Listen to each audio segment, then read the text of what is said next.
Renata comentou que às vezes nada dá certo, porque não sabemos nem o que queremos, por não sabermos mais quem somos, né? Que é a questão da identidade. Nós somos atacadas e feridas na nossa identidade quando a gente anda ainda pelas feridas. Por isso, a restauração da alma vai nos conduzir à nossa identidade, né? Em Deus, né?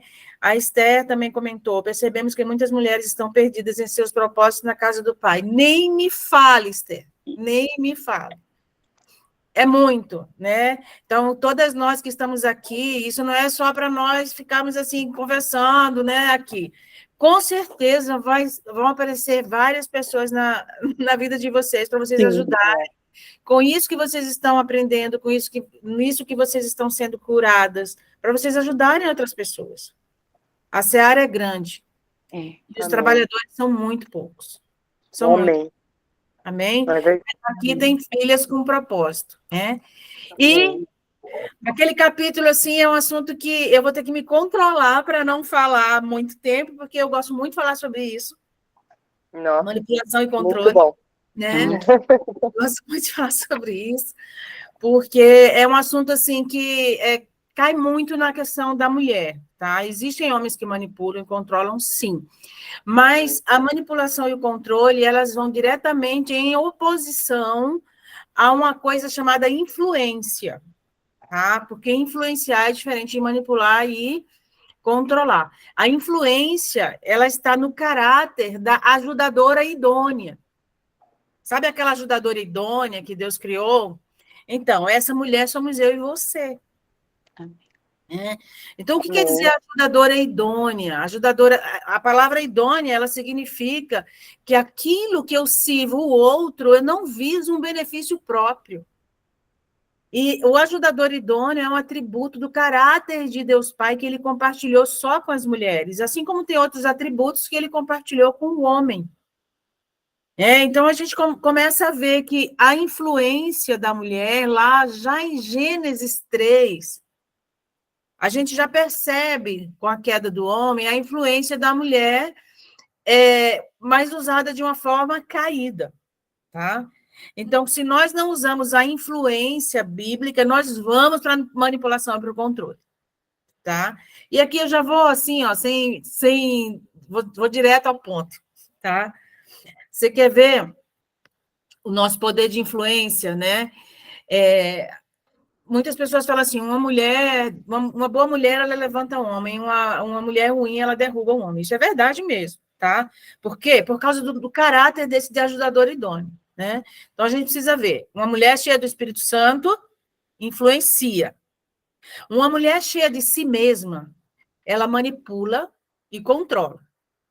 Nenhuma de nós aqui, graças a Deus, estamos cheias de nós mesmos, nós somos cheias do Espírito Santo, né? Mas quando a Eva tentar vir, aí a gente precisa discernir e dizer, não, o atributo do caráter do meu pai é vivo em mim, e hoje eu vivo para influenciar. Né? Então, a manipulação, ela se orienta totalmente a Deus, porque se contradiz, né? Se contraria a Deus, se opõe a Deus. Porque Deus vem falando mansamente para nós, eu guio. O manipulador, ele diz, é como eu quero, eu mando, é do meu jeito. Né? Gente, nós poderíamos falar assim, essa faceta da manipulação e do controle, ela está presente em todas as feridas emocionais que nós podemos encontrar, porque ela é um mecanismo de defesa que a pessoa vai usar para se proteger. Entende? Então, assim, nós estamos tratando aqui da ferida da rejeição, né? Então, na ferida da rejeição, ela pode também estar presente em abusos, injustiças, tudo, como eu falei. Mas na rejeição, né? A rejeição ela é tida por muitos estudiosos como a pior ferida emocional. Esse livro que nós acabamos de ler, ele não dá conta de todos os males da rejeição, tá? Ele não dá conta. Ele fala sobre muitas coisas, muitos aspectos que são comuns, são mais, vamos dizer assim, recorrentes. Mas ele não dá conta da totalidade do que a ferida da rejeição pode fazer. Quando a gente for estudar a questão da orfandade, bastardia, a gente vai ver como está ligado a isso, tá? Mas vamos lá. O medo da rejeição, vai levar a pessoa a se submeter a relacionamentos de manipulação e controle, tá? Isso é abuso, relacionamentos abusivos, tá? Então, eu tenho medo de ser rejeitada, tudo vai dar no mesmo, né? Eu vou agradando ao outro. O outro não quer dizer que o outro seja manipulador, tá, gente? Nem sempre é. Nós podemos nos deixar ser manipulados até por uma criança. Existem pais hoje que, infelizmente, são manipulados por crianças. As crianças nem são manipuladoras, toda criança vai ter vontade, ela está ali para ser educada, então ela precisa de limites. E muitas vezes não vai ser dado esse limite porque a pessoa tem a ferida da rejeição tão latente na vida dela que ela se deixa levar por qualquer pessoa, por qualquer situação, por qualquer coisa. Né? Então, ela se submete ao controle e à opinião das outras pessoas. Aquilo, o que os outros pensam, o que os outros querem, o que os outros vejam, passam a ser uma pauta de verdade para ela. Ela assume isso como uma verdade, né? Leva a abuso, como eu já falei, relacionamentos de dependência emocional, tá? Então, por isso que a gente precisa realmente ser muito atenta com essa ferida da rejeição. Porque como tudo é muito sutil, ninguém vem com um cartaz, sou abusador, sou isso, sou aquilo, acaba nos envolvendo de uma forma que nós não percebemos. Mas se nós estivermos mais saradas na nossa identidade, a gente vai ter o espírito de discernir aquelas situações e não deixar, né? Porque em alguma altura da vida, nós precisamos nos perguntar, por que eu me submeto a esse tipo de humilhação? Por que eu me submeto a esse tipo de abuso? Por que eu permito isso? Agora a gente tem luz, mas quando a gente não tem essa resposta. Mas agora a gente sabe a resposta. Então a gente passa, às vezes, uma vida inteira, como a Esther falou, né? Um monte de mulheres dentro da igreja, mulheres maduras, que deveriam estar ensinando as mais novas, que já deveriam ser mestres, estão ainda batendo cabeça para entender por que sente o que sente, por que acontece o que acontece, sem buscar as raízes. A gente perde muito tempo lidando com sintomas, e o problema está na raiz, a gente tem que buscar a raiz das coisas. A resposta está lá. Né? Mas a gente fica lidando com o que é aparente. O que é aparente, muitas vezes, não deixa de ser até uma distração para a gente não chegar na verdade que está invisível aos nossos olhos, mas que precisamos chegar lá para sermos curadas. Né? Então, essa rejeição, essa ferida, ela gera um nível de fragilidade emocional muito grande nas pessoas, tá? Eu vou falar para vocês assim, comecem a observar. Vão chegar pessoas para vocês com feridas, vão chegar pessoas para vocês falando sobre os seus relacionamentos, falando sobre isso, falando sobre... Você só observe, pede para o Espírito Santo mostrar para vocês, discernir qual é a ferida dessa pessoa. Não vai adiantar um conselho para ela mudar a situação. É processo, gente. É entender, é conhecer, saber de onde vem. Por que vem assim? Por que minhas escolhas são baseadas dessa forma? Por que eu escolho como escolho? Por que eu faço como faço? Por que eu me deixo? Né? Às vezes, uma vez eu conheci uma pessoa que ela falou assim, Tere, quando eu percebo, eu estou envolvida em fofoca. Eu nem começo a fofoca, mas eu vivo envolvida em fofoca. Mesmo que eu não queira, e são assim, fofocas pesadas. Daí até você entender por que chegou naquele ponto, por que ela deixava se enredar por essas pessoas. Por quê? Rejeição.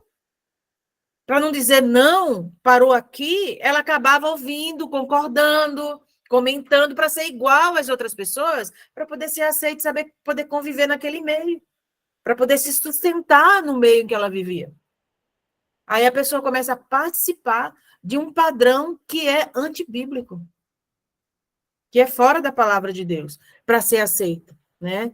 Então, a gente precisa entender que não somos vítimas, tá, gente? A pessoa que tem a ferida da rejeição, ela precisa sair do lugar de vítima. Ah, todo mundo faz isso comigo, todo mundo fala isso comigo. A gente já conversou sobre isso, esse assunto já, né? A gente já entendeu. A gente não pode estar nesse lugar. Nós precisamos lidar com essa criança interior que foi ferida aí e assumir como um adulto a nossa responsabilidade, né? À luz da palavra. Amém? Então, vamos lá. Né? A nossa responsabilidade, né? Não pode ser deixada de lado e nem para depois, tá, gente? Vamos, assim, Eu sei que, de repente, pode parecer muita coisa, né? Como eu sempre gosto de enfatizar. Cada uma tem uma história preciosa. Nada que aconteceu com você de ruim é motivo para você se envergonhar, para você ouvir a voz da reputação e calar. Não, vai ser algo poderoso curado em Deus. Então, a gente precisa ter esse olhar de cuidado com a nossa história, né? Mas não deixe para depois, não deixe para amanhã, né? Só vão fazer conosco aquilo que nós permitimos, por isso que não cabe ser vítima. Porque o não, o limite, o basta é com a adulta. É com a adulta. Né? Então, tudo na nossa vida foi construído. Nós não chegamos, fomos dormir de um jeito e acordamos de outro. Somos uma construção.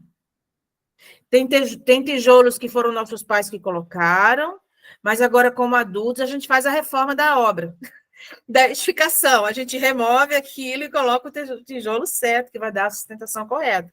Amém. E é nossa responsabilidade permitir que alguém chegue e coloque algo torto ali naquela parede. É nossa permissão, tá? É nossa responsabilidade. Então, a gente não precisa se voltar contra as pessoas. A gente precisa se dar conta de nós mesmos. Eu preciso dar conta de mim. Observe-se, se conheça, enfrente o que precisa ser mudado. Né? Como um adulto, como uma filha de Deus. A gente tem a palavra que tem a resposta para absolutamente tudo. Tudo. Né? Então, quando a gente quer sair de um lugar que a gente já entendeu que a gente precisa sair, a nossa tendência natural é a gente ir para um extremo, a gente quer fugir daquele lugar. Tá? Então, a gente acaba cometendo um outro erro. Né? A gente foge. Aí a gente vai ter que falar um pouquinho aí sobre a questão do equilíbrio, mas vamos falar sobre isso aí, a gente falou sobre pessoas que vão nos manipular, tá? Mas a gente também pode se tornar um manipulador, uma manipuladora e uma controladora. Como que a gente pode fazer isso? Por que a gente pode fazer isso? Né? Porque a gente tem medo. Leia o capítulo anterior.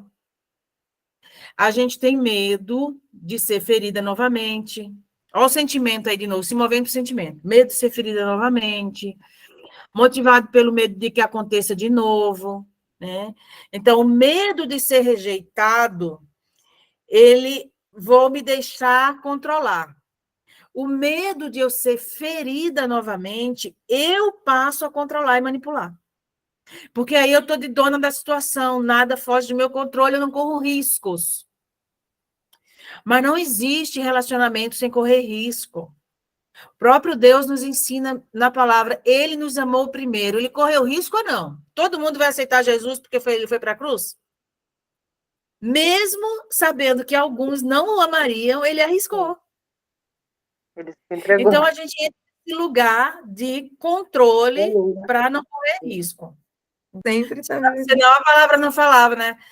Orar e vigiar para não cair em tentação, faz parte. Lugares que a gente já saiu. Sim. A tentação está aí, né? Então, obrigada, Carol, obrigada por compartilhar. Assim, ambos, né? Tanto o medo da rejeição, como que nos leva a nos deixarmos manipular, como o medo de ser ferida, que nos leva a agir como controladoras e manipuladoras, se opõe ao caráter de Deus. Se opõe à palavra de Deus, as duas coisas. E ninguém é vítima, né? E quando a gente quer ser o Espírito Santo na vida da pessoa, a gente está dizendo que Deus não sabe.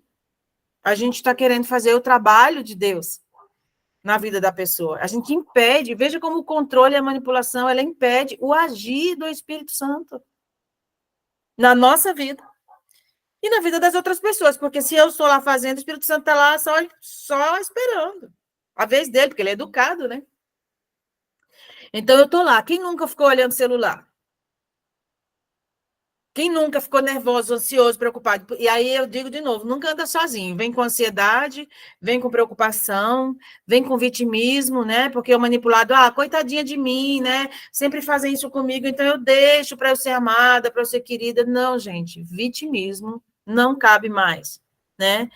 Então, a gente precisa perguntar por que nós permitimos controlar e manipular, e por que nós nos permitirmos sermos controlados ou manipulados. Isso a gente precisa entender. E já indo para o final, gente, uma reflexão que a gente não pode deixar de fazer é a questão do equilíbrio. Tá? Então, sempre que a gente identifica um lugar onde a gente tem que sair, lembra que eu estava falando antes? A nossa tendência natural é ser radical. A gente só tem que ser radical com o pecado, né, da carne. Mas, assim, a gente precisa entender que, ainda assim, a gente vai passar por processos, né? Então, existe um equilíbrio necessário. A palavra equilíbrio, ela significa o estado de um corpo que se mantém sobre um apoio. Quem é esse apoio? Jesus. Princípios e a palavra de Deus. Esse apoio, isso aí, esse apoio que a Carol foi buscar, esse apoio.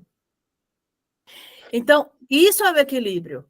Não está na nossa mão, gente. Eu não sou uma pessoa equilibrada, nenhum de nós é, tá? Esse equilíbrio é uma operação do Espírito Santo em nossa vida. Amém. Então, eu preciso entender que, se eu estou apoiada, eu não me inclino nem para a direita e nem para a esquerda. Eu estou apoiada, eu estou assentada no lugar que foi separado para mim pelo Pai. Então, se eu estou nesse lugar, eu não tenho desequilíbrio. Né? Se eu sair desse lugar, mas eu já sei para onde eu tenho que voltar. Né? Porque eu fico falando assim, às vezes parece que a gente não vai errar nunca. Não, a gente vai errar, gente. Faz parte do nosso processo. Né? Mas a gente precisa buscar esse lugar aqui. Ó. O equilíbrio está em deixar Cristo no centro.